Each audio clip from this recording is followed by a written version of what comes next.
CBI को तदंत करने को देवारे कौन आपत्ति ना किंतु सीबीआई गोटे भल भाव अनुसंधान करने दरकार कारण एभली अनेक घटना घटी पूर्वर जो थे कि सीबीआई तार अनुसंधान ठीक भाव में करनी बहु वर्ष धरिक से अनुसंधान करुँच फल किसी भर बाहरुनी आमे चाहिबा जनसाधारण चाहिए जे यही जो बड़ धरणर दुर्नीतिर आम गंध पाउचे सेटा संपूर्ण भाव में मूलोत्पाटन हो किए जे दोषी ताकू आइडेंटिफाई करा जाऊ एवं ताकू दंड दिया जाऊ एटा समस्ते चाहिए किंतु एथर आ गोटे जिनस मन रखापी हम जे धरतु सीबीआई एनक्वायरी करिवारे बहुत विलंब हेब कि कौन हम जदि रिक्रुटमेंट प्रोसेसटा डेरी हो ताहले सरकार क्षतिग्रस्त हेबे एवं जो पिला माने अपेक्षा करिकी रहिचंती चाकरी करिवा पई से माने मध्ये क्षतिग्रस्त हेबे तेणु जहा करा को सरकार निष्पत्ति नैछंती सेटा शीघ्र हवा उचित एवं भल भाव सेटा हेबा उचित सर सीबीआई तदंत हेले प्रकृत में जो मैंने दोषी विरुद्ध कार्यानुष्ठान हो पार कारण ये कथा मुख्यमंत्री कहते शुणुलु खाली ओडिशा न ओडिशा पर आंध्र तेलंगाना एपटे वेस्ट बेंगल विभिन्न अंतरराज्य आदि जो संपुक्त अच्छा बहुत आदि अच्छा जो मैंने संपुक्त अच्छा तेणु से सीबीआई के देदेवा द्वारा आपको लगुच सर प्रकृत गोटा से धरा जापर क्विक धरा सीबीआई चाहिए या भितर बहुत किसी काम करि परिबो कारण बहुत गुड़े राज्य इनवॉल्व अच्छा एमती नुहे जे ओडिशा पुलिस से इन्वेस्टिगेशन करि पारि न था किंतु सीबीआई जेहेतु गोटे सेंट्रल इन्वेस्टिगेशन एजेंसी तेणु तांकर एथिरे निश्चित भाव में अधिक दक्षता रहिबो किंतु से कार्यटा से ठीक भाव में करवा दरकार जदि से करेनि से जदि खाली टालटोल नीति अवलंबन करेंगे धीरे धीरे खूब खामखियाली भाव में कामटा करेंगे ताहले किसी लाभ हेनी आपण एपटे करें चिंता करें एग्जाम प्रोसेस जब डिले हो तो ये पिला जो मैंने आश्रय भविष्य गंभीर से विषय चिंता करवा दरकार जे शीघ्र परीक्षा हो स्वच्छ भाव में परीक्षा हो एवं पिला माने चाकरी करंतु सरकार मध्य जो पुलिस तांकर आवश्यकता अच्छी बोली तो रिक्रुटमेंट करुँच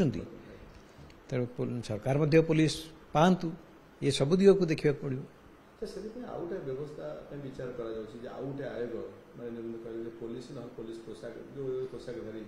जो मैंने अच्छा यूनिफर्म रोच आउटे आयोग गठन करने सरकार चिंता कर विचार विमर्श करमती आप बहुत यथेष अभिज्ञता अच्छी आप केमती सर विचार कर ना अलग आयोग करिवारे किसी असुविधा नहीं एवं गोटे दृष्टि देखापी गले यह एक स्वागत योग्य पदक्षेप कहीं से काम हम केवल ये रिक्रुटमेंट अन्य कौन विभाग से रिक्रुटमेंट करेंगे ना जोटा कि बर्तमान स्टाफ सिलेक्शन कमिशन कि पब्लिक सर्विस कमिशन एमानकर सब प्रकार विभाग से रिक्रुटमेंट करुँच तेणु से दृष्टिकोण गोटे निर्दिष्ट विभाग करवा किसी भूल पदक्षेप नुहे किंतु सबू निर्भर करे कौ माने से आयोग रे रहिबे से माने केते दूर सचोट हेबे से माने केते दूर तांकर कार्य ठीक भाव में सुचारू भाव में निर्वाह करेंगे ये सब ऊपर निर्भर करे अल्टीमेटली सर ओपीआर भी तो अच्छी ओडिशा पुलिस रिक्रुटमेंट बोर्ड अच्छी ऑलरेडी से कौन जदियो पुलिस रे करूची किंतु सी कौन सर जति करछंती रिक्रुटमेंट सेटा यथेष्ट हेलानी ना ए जालियाती परे तांकर कार्यकलाप को नहीं कोड संदेह प्रकार पाइला बोली ए कथा चिंता करछन आपन लागुछ ना अलगा किछि नहीं गोटे अलग आयोग जदि करा जाए ताहले जो माने परीक्षा करिवा पई नियोजित हेबे एक्सपर्ट माने से माने पुलिस न होइकरी अन्य माने मध्ये हरई परिबे तो मनस्तत्वविद जन चाहिए ताहले से ताको आनी परिबे ता भीतर रखी परिबे एवं आउ कौन सी एक्सपर्ट धरतु को आईटी एक्सपर्ट को से आने चाहिए ऑनलाइन परीक्षा करने चाहिए ये सब सुविधा हम आयोग कले से कौन सन्देह ना